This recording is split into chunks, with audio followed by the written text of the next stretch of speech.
Kadai fali la bama kosa kwai kwai Kurunto style Klate wolo de eye Kurunto style Alega swaga Swaga Swaga Kurunto style Alega swaga Swaga Swaga Swaga Swaga Kurunto style Kadai fali la bama kosa kwai kwai Kurunto style Eye Kurunto style Alega swaga Swaga Swaga Kurunto style Alega swaga Swaga Swaga Swaga Swaga Kurunto style Ni amede nyana asabu jengolo vawle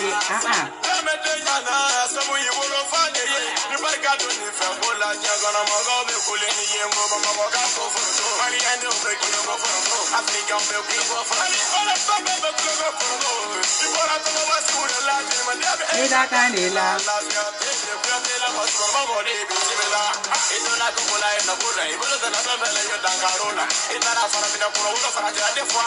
Vaya que mola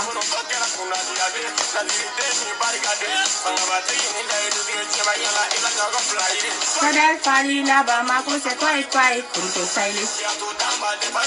Wolo de eye Kurunto style Alega swaga Swaga Swaga Kurunto style Alega swaga Swaga Swaga Swaga Swaga Kurunto style Kadai fali la bama ko se kwai kwai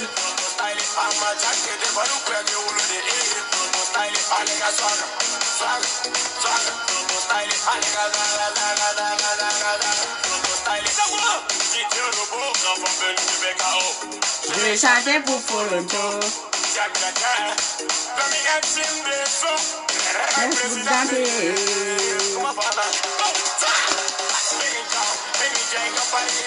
Y'a pas l'homme.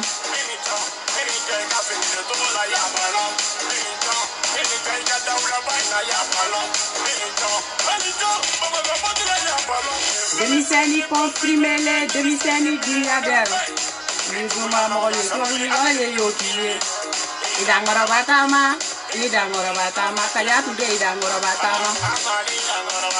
Nede fali la bama ko se twai twai. Kurunto style. Kurunto style alega swaga. Swaga. Swaga. Kurunto style alega swaga swaga swaga swaga swaga. Kurunto style fali la bama ko se twai twai. Ama jacket de baru de wolo de eye. Kurunto style alega swaga. Swaga. Swaga. Kurunto style alega zaga zaga zaga zaga zaga. Kurunto style. Tu fais la fierté d'une nation. Et la population malienne t'accompagne Kurunto. Elle soit dans les boîtes aussi. Aïe bah.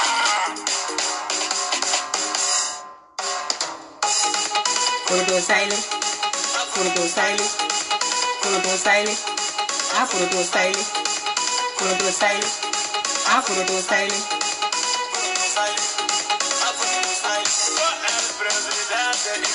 Swaga validé. Swaga validé. Swaga validé. Malika. Swaga validé. Sidini. Swaga validé. Jema. Swaga validé. Swaga validé. Tima. Swaga validé. Vérité, tiendront. Swaga validé. Kurunto. Swaga validé. Swaga validé. Swaga validé. 223 d'années d'ami nyongolo. Swaga validé. Alaye. Auni wula. Auni su mandeko au danse sa aina ni Malika yere ka princesse be kuyan sa fima yere ko be kogolo ale te kuye wale ma delika ke kuye wallahi amma digi galon tike la ante se galon tike la wante galon tike awani ye galon taka dana fana ambe bo ambo jeya nye kuma kelem fo kunu mba damne no kelem fana ituguni pigirini ni ye pigiri bien ta ni ya ge mola ka jini puisse gata ni kule ka ma bodro sege iba soro yiga medicine kala minya manye ibe segi be taka okolla tuguni wa segi higa pigiri ki kuna ne digel le tenden ninge Malika ka fima yere wallahi bilan tenden ninge ayi ma digi nenni no mbora du mun ngono bunya bo du kono nenni ma nete nenni ke mais dado de be ne kuna ni nya goshi la e be boka ne jabi ni man jabi be sa ayi be kuma hali ni ne nda goshi baburama la nete baburama doga me ne be boka kuma ye fo baburama wala bile baburama be boko ko modi ko tiere la iga kuma nunu hali ni bana ma tiende du menne ni kote ayi ne ko na ni argument ame kuma argument ko ga ne ko ngo maliko kelete ya maliko kelete Facebook ngaya ou te Facebook kaya kube maliko kele de la ne de ya fowo ou te Facebook kan fana maliko kele la aw be a vi ko kele mina ko ni vi nunu te foyi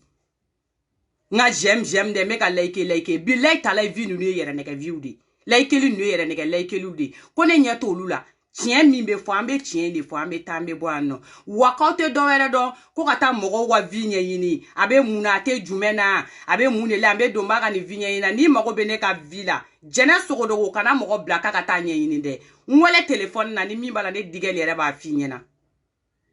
me fate mogo law beni mine chugo ya didu wallahi billahi talai me nana tuguni kunu shure bora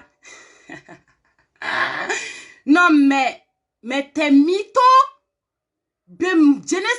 Tu mens. Mais pourquoi tu mens? Hey, je n'ai jamais vu, depuis que je suis née jusqu'à là, je n'ai jamais vu une femme à ton âge qui est capable de mentir jusqu'à ce point. Mais non.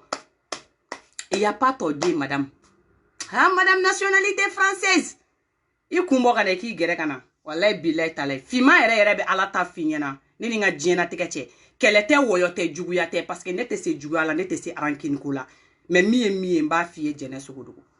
Ah, jene sokodogo. Na inyo kona te. Fana ningela utea. Billahi talai neni. Ate fengeni la. Neni te fui bori la. Obi ni neni. Obi ta neni. Komantere kora kaso. Ni mana neni ke billahi talai. Bariga masi folla dala. Na bila dro ni bora ni yera dro abedo. Amasika bo. Moko dala dongoro. Bariga benila. Nebe sen na masala. Jene sokodogo. Igo iga video konona la. Kone be taga eni idéon kungolo glan. Jena sogodo ne malala de. Wallahi bilay. Dongo ne be bo ne bo de foli ke ko barika da ken somo we jena sogodo ne malala de. Eni ne ama deli ka fo nyogo mango téléphone na ne tiga numéro do ite ne ga numéro don. Jena sogodo. Ne cousin de a finyena. Ko fima fleni ka be se kungolo glana. Abe se kungolo sugube glanina. Ita fo agati ni don kungolo glan ifene. Ya fo ne cousin a fo ne yana. Ko ne kataka idon kung. Ini idon kungolo glan. Ne cousin masade. Abe an. Nta toko fo parce que muso de ba bulu. Amasa toko ka fo na muso de ba bulu. Me amasa. E masa. Jena sogodo ima dan. Doron ko ne kata kundigila de. Nge ne ga kodo unjini ngalikala. Me jena sogodo. Anto olu don kumala ya ngoro ina. Ayon wole téléphone na akoma digel sava ngo wi sava koko ka ngo wale ngo ko ka ino kiteta kigata jene sogodo go kungulo gla kana de ngonteta ako digel itina ta ke la fula goyi ibina sara de ngono ne tegete do be kuna ngonteta ke ngo muna ebe ga kungulo gla fo eta don kungulo gla fle ni tari sigi kibina mogo kungulo gla obena baroke adob na ta do kodowla ibina wakati do ka so ngo dondola ma dondola kuma de do nete mogo min don agere di mandi ni kuma te kungulo gla ma ngonte taka ne cousin masade wallahi billahi talai abe jien wono e ba don ka be jene sogoro ne ba do ka be amasa e masa e ba do ka be no ne go ne teta ne mase fe de jene sogoro ne tekete do kungulo bela de ah oui Nyani nega taga nga badam na alisan nebe coiffure à domicile ke mais wallahi bile nega clientu ye anti-ezuri nega clientu ye françaisuri nega clientu ye yanka de munu wolola nebe afro africain de kungolo glan ne tegate do katakata kungolo la de ne tate wari ko nebe kungolo glan de ne tay moko ko de billahi tala ni na adama de jole ni ga wari ne digal le ba fo konti kungula wa ne tegate do la ne tegate do kungolo bela de oyo kungolo ko yole mtado be galon tike mina ntaro be saradi wani be galon tike ntaro be galon tike mina igo kone yiye ko ga boli no fe parki gono jaye Salifou Keita de a jena sogodo we gara Salifou Keita ko ayi kera babani kone ayi jugala ni babani kone yere jena sogodo ko wala bilay tale babani ko ga bunya bade be ne yoro la ido wala nti dogoya ka iga mo dogoya ne ga mo dogoya tati mais wala bilay ne ni babani ko ne nyogonye France tout récemment ala mamme ni wulila kan tege da makafu mais ne ma fo kanga photo ta jena so ko mo de sra ne yi koro ko an photo ta ne yi no tigi photo ta o tigi go digel ki jo ko nga photo ta ni mais jena so ko ne ga Facebook page bi ane ne ma deli ke photo blanga page kane et to mo yi ko ne be inspirer mo mina ko ne be na fo ko mo tigi de la digi parce que ne be inspirer muso la ni ye muso mi na ka di me inspirer la ma fo ngo me fe ka ke karsa nyogona me wala bile video la kuma intene ni ala na krache o teni ga muso e référence mo yi non centre Awa Keita tigi nunu Bamako ke pétrolier ba nunu Mali ke Adam Ba konare nunu ne be fe ka ko muso kuma ba nunu nyogona odi wallahi billahi talai ni Adam Ba yenyela ou bien nga centre Awa Keita tigi wallahi meta gerala wane teta ko boli gara kanga photo ta de be tantege de dama par respect parce que yo muso bunyata do mais ete jene suguduku ishibe ake mina galontige dabla fem ne digel be malu ya galontige la nete galontige de wallahi billahi talai I kumbe korobaya ni jineta ni mimene kun ko ne kan ne kunche ne ba finya na ga be magana be ma ne bo fo ne be takanga chila jena sogodogo ite feno ne law imana boki be kuma fo ne be bigi da sagodi fo mais etake ne be min do ala ne go ne bo de finya na ibe fa malika de la les lynx la force invisible, la main de Dieu, l'enfant de la rue, furufurutigi, a kalama ba, ne go kika fara les lynx la, ni bora les lynx la li chini ne te sima. Jena sogodogo, I bora yanno, ko les lynx ye eka photo ta,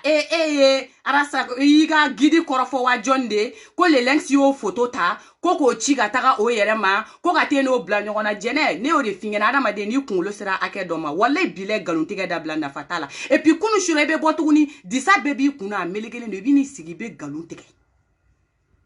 Nya fo yongo Facebook vi nga yele la o kunfe. Nya fo nyena ngo bulogo ne staria de ngoni te fo ye, anshi te fo ye. Kani an sigini kata kan fo ina Facebook ni te mugo ke starie. Ni te mugo ke mugo baye. Ni te mogo ke koni mogo yiye ku bi la jo kare kono ko ki photo de taniye fe mo malwa benila mogo mana ne la jo ele ki jo kanga nge amalwa benila parce que ni ye ne re dro ni ne to fodro ne be malwa nyere ma kuma te ka fo ko ne bina vante no ni ti chien fo la ko mogo be boli no fe jene sogoro ko rate kono ke ma Adam Ba de ko rate kono ke gara première dame do de Bamako ko ga boli no fe mais est-ce qu'il be ga kuma mfo ibadon ni be boli muso mi no fe o denti ye wallahi billahi ni ma deli ka boli no fe wane te boli no fe ika video franchima deli ka ke folo ka fando kera wallahi billahi ko ne digali ya fo donna ko ko ni yoro en ko jaranya ko la ko ni ko mo ti sigi mo ma direct la ka fo ko karsa ki commandi ni mais wallahi billahi jene sogodogo e kechugo ya o to muso ko mi mene espérer ko ne biye ko ka boli no fe ne klekele ma deli ka boli no fe tien fo ali ni be sachini so ma da fe wane kele dama fo ko metigi den kungla ou bien ke kungla jena sogodogo fo ka jinya wuli ne tekate do yekuna kuma te den kuma ne de ko ngunte tanta ala warma fe wane matade wa doni biche mo nya finya na fana masegi ki wole tuguni ga finya na ko digel tato ou bien tatote o kuma blalenti ibe bokunu kibo ki ga kuma ne be bole no fe muna itene bolu ne ti ga soro re itene ga soro don et puis o SMS ko kuma ngo to la ba iye malika de neni commentaire do koro ka malika sebe koro neni commentaire ko la malika o commentaire de capture ta ka chi iga gidima aka kangarda ye o soro lori fe ina no kuma yelema ko oye ala mine ka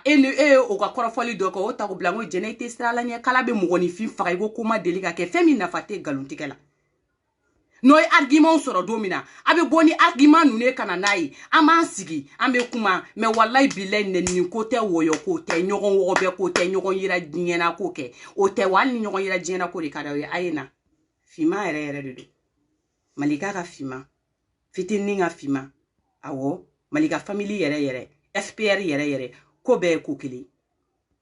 igo ne te kasodon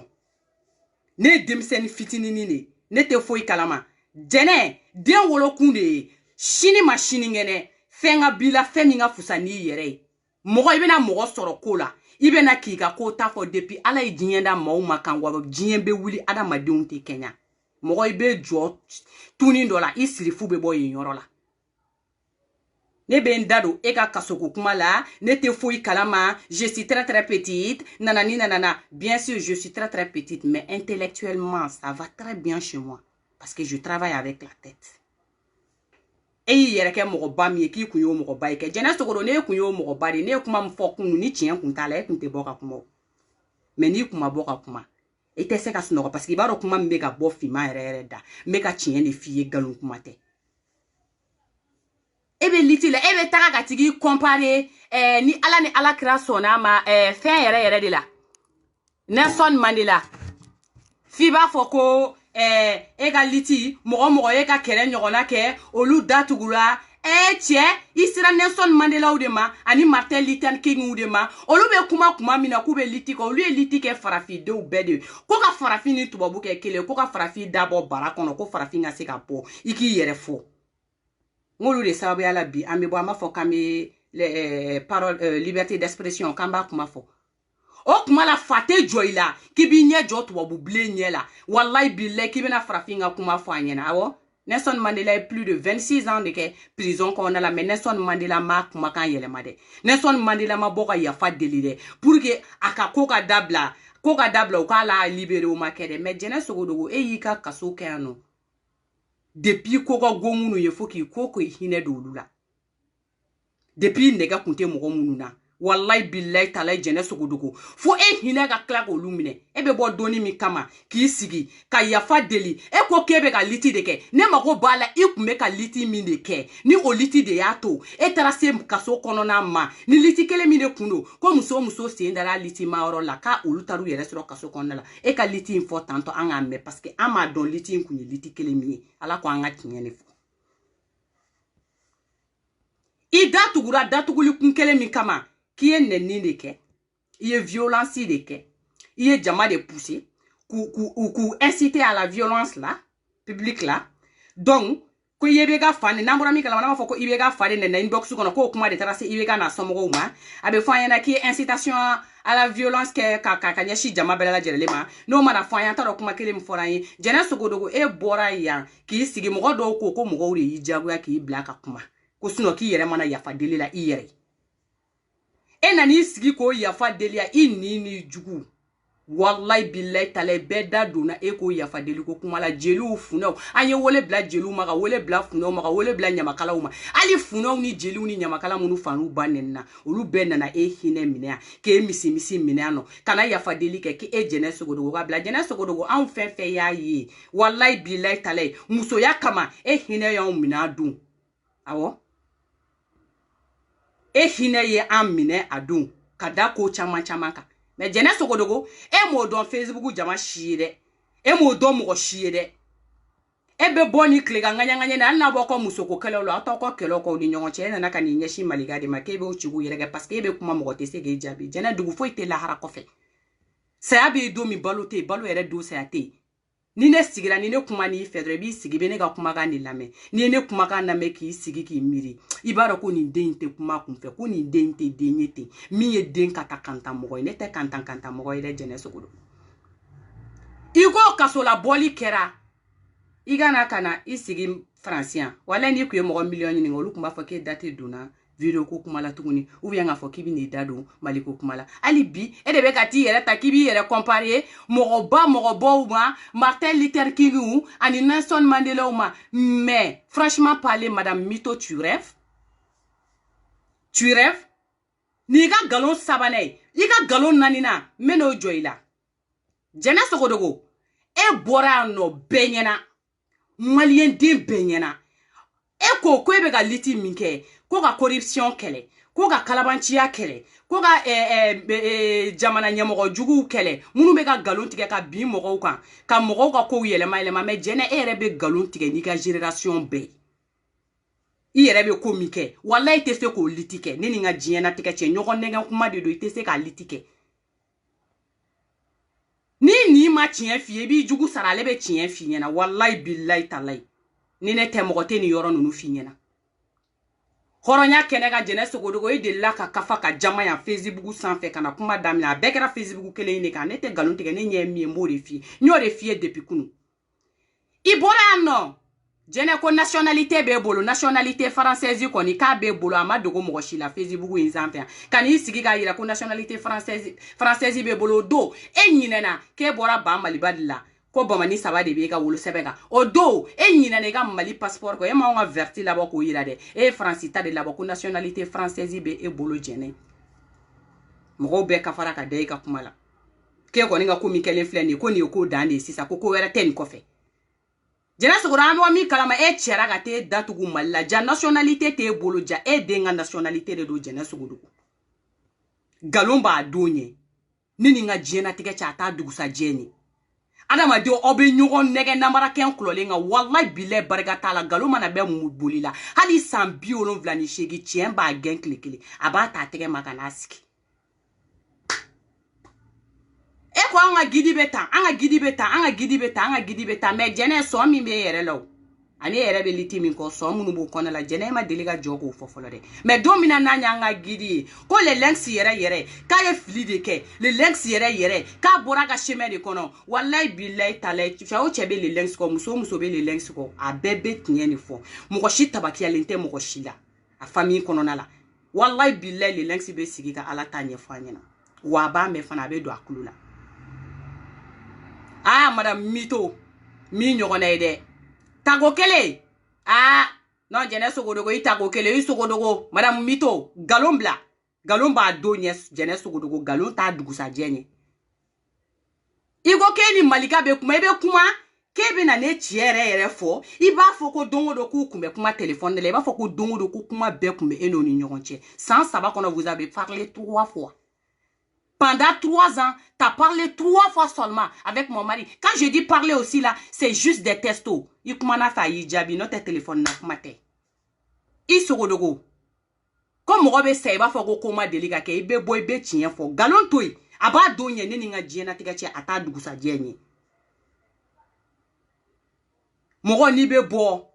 qui bi d'ici gauchi. Ibi d'ici gauche ni tient de toutes les façons mais tient fort nyogona tient fort la te nebe Facebook kan ne dusukunde kan nebe bede fe aide obe kelem na Facebook obe visibilité in kele de la obe kelem na Facebook ande abe jamako kele de la abe kelem na Facebook ande abe ne de be seni dien be kele la wallahi billahi talay maliko litite ne ba fo bi ne ba fo ngene nini nga jena tikache ne ba fo wallahi billahi auto maliko kelela nini alache mali hine tawla nini nga jena tikache mali misi tawla ne a foye depuis odona ngo maliko inte kono di mienye ko no ne be maliko kele de la feme te na fo kibiga temps perdu kuma wala e bobo amina yede kibina le maliko kuma di fo mais jena sugodogo e damana dun vidéo la ka fo ika hen c'est plus que ika mo la convaincre parce que ibe kuma de tu parles avec haine, tu parles avec ego. Tu parles avec c'est moi. Quand tu es devant les gens, et puis il fait comme on l'a convaincu, tu laisses toi là, tu parles pour les gens, tu parles pas pour toi. Nine erete, nine fima erete moko ta fi. Dongo do gana moko denigere Facebook in sanfɛ a. Jene ni kumbe liti la fona kera faneni banani liti ko liti nyena. Ah ok. Parce que ni ko jene sogodogo ni moko munungo ku be na. Kana vidéo kono kana fo ku bi convaincu wala bila utena ka finyena ma sœur ni ne niye anga kuma ni nga no be doni faneni baneni ni me ko faneni baneni te argument yo malien dem bebe se faneni na malien dem bebe se baneni na me ko mogo ibe ko to parce que na fatala ibi ni sigi kibe mogo baneni bu baneni muna ayo mogo to ta ku do kelewla kata baga mogo were uma me na fatolu shi kuma la ne gongo le links de dongoro ni le links blane bibla. Mais ni ko kite fara maliga yere la wallahi bilay talay ami nyogona forum na de ami jaika ko kere anno aga ya fama fuite nan nyonche wallahi wali nga to fonga kuma kono amandinye aka geto o manga wulila I wulila ke de kelekela bay eta dabla de I chira ka muso do chi I no fe I bora ko muso yi daga wulide o muso ni beta o keta o bota jene o ino ka ko be chuko jume mbo kuma to blay o to ne o kuma blay galon ba do nye jene sogodogo me wallahi billahi talay galon ta dugu sa jenye ka galon jugu ta ka da mo la kuma elema jugu ta ka da mo la aba do nye ke me wallahi billahi talay ta dugu sa jenye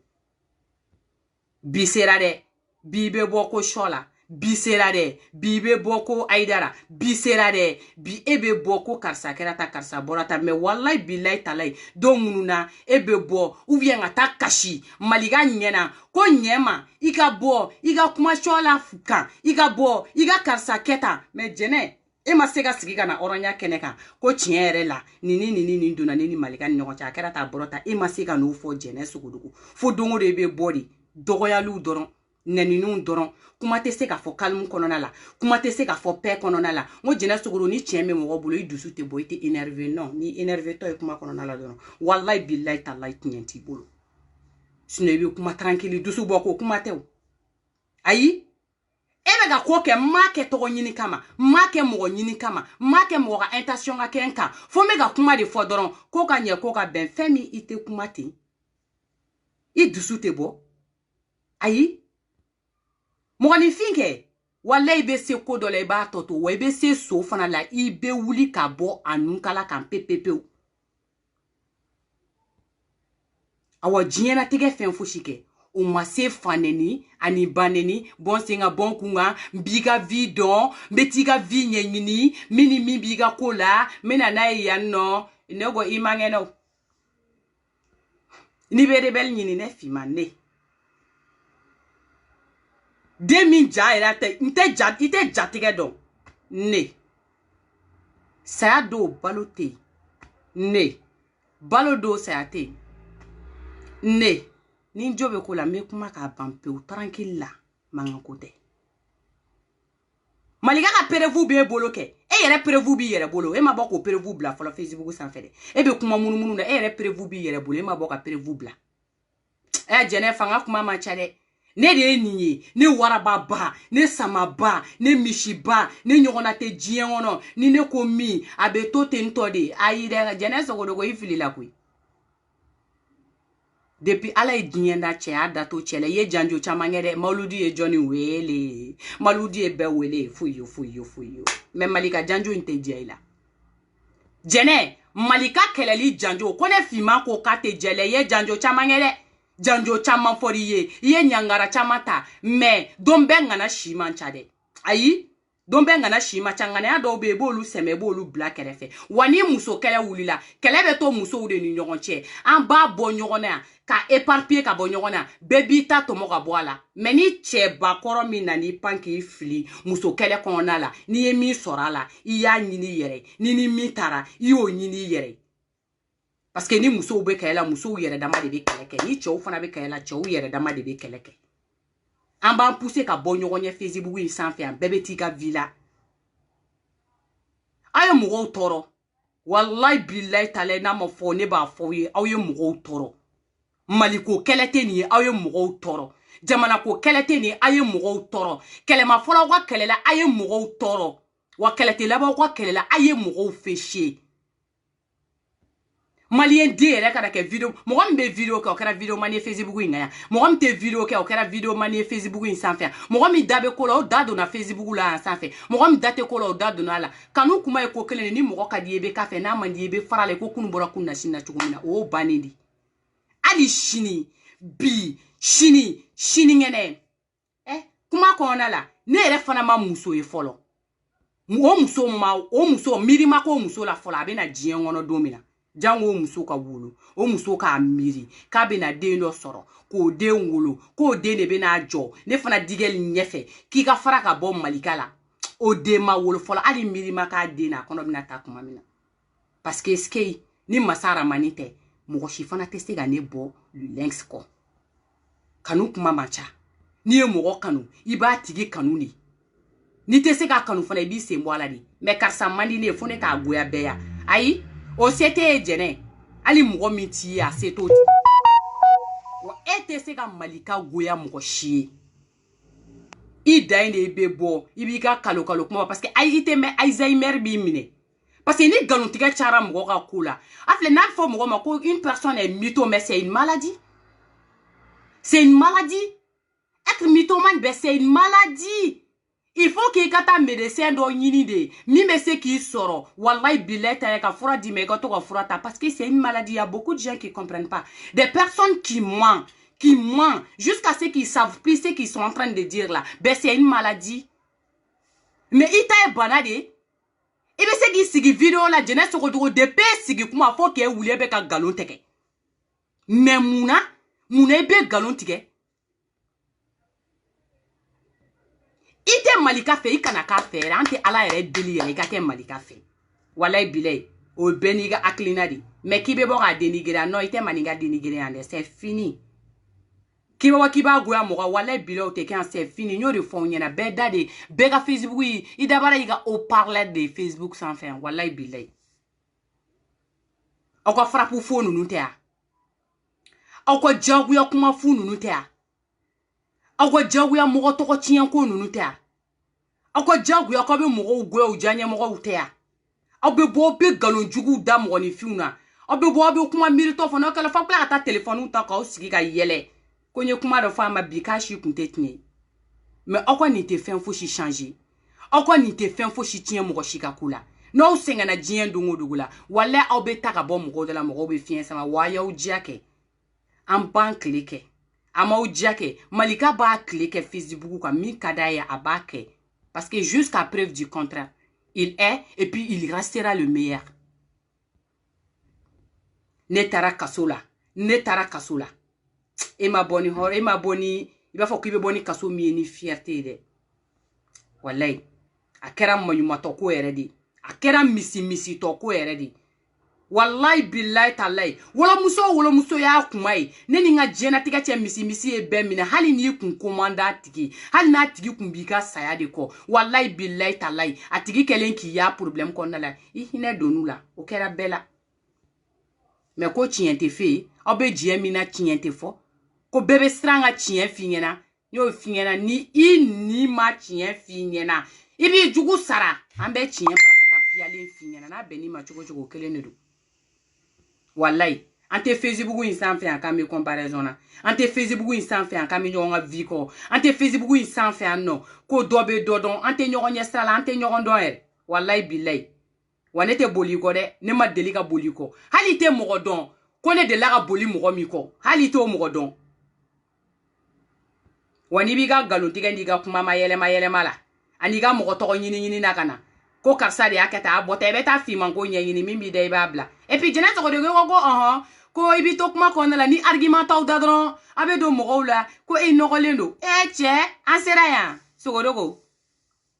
amase ngwe ibe ferege ga labe nunu wallahi bilenyo de fingena nu ta fingena de ba fingena iga labe nunu ibe ferege parce que mogo e mi oyo de quoi iga labe nunu be fereke ka harmonie do iga labe una kwa samara uruji do bibulu asengena turu iba do fendo kora amante ka do lukoro ni iga labe unke ibe fereke sagini sambara ani fini ugatu ka ke harmonie na ni ne tema to yoro nunu finyana ne manjugungoi wallahi ne temo warankini mai ne be alata de fo mo yena kata nyete doni ta fanchife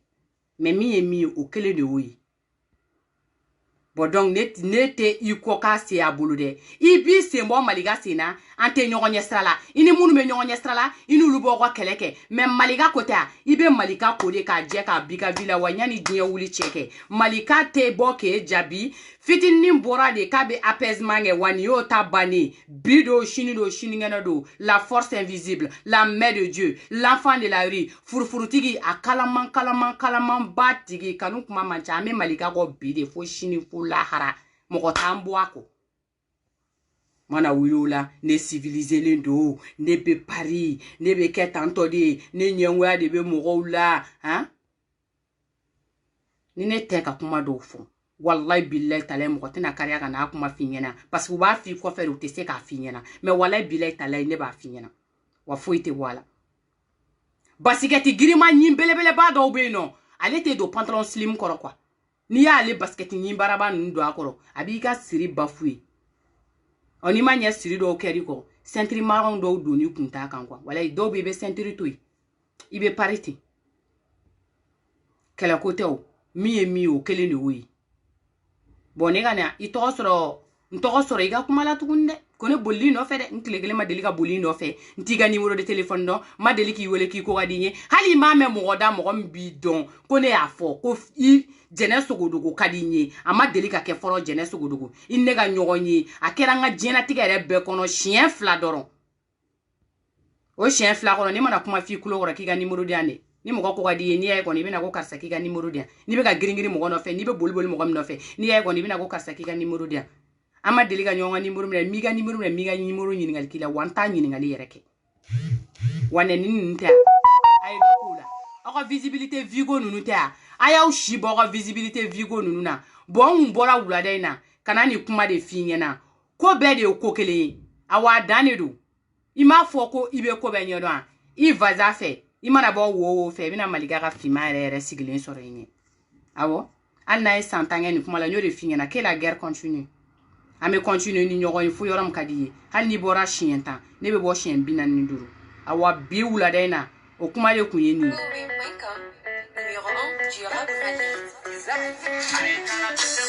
ne te sima gorongo te sima wai kana sesema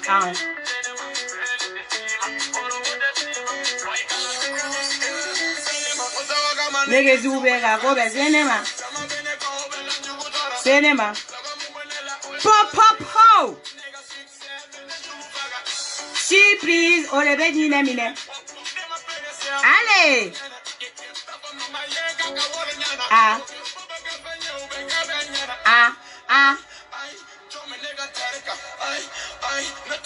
beda soma kaya lege sereba ne te sima gorongo te sima chaiga la sesema bo abe dogoga Facebook to ko inkelela na vigo inkelela nyana obe klawe mo soro nyefe ali shini ni mo mi malika ta ibe boy ben jole soro yin ni e fitini tan ibe boy ben jole soro yin mais nga kuma kele nyefo ga no bola ppp o atene ni paranti chere ni chauffeur ou de ba nyefo nga mele ni paranti ba nyefo paranti ni mi mana boki yere pete ka ko bi yere bolo chauffeur ou no lu de ba fo fuka tase patron yere fima doni me jigi yoro mina koni okay boutique ni te sekechi paranti kela ni chauffeur ga de ba nyefo na sera boutique fi amba to disigite donc ko be de kukile adade do ame nyogo mbolo au be bye bye au bisou la na ta mbora ga ni vite fait ni fo ni be setuguni ibe boko so ni toli ni poli mata mele ka tigi de un kunglan ntari yere de glay a flirting aga mbe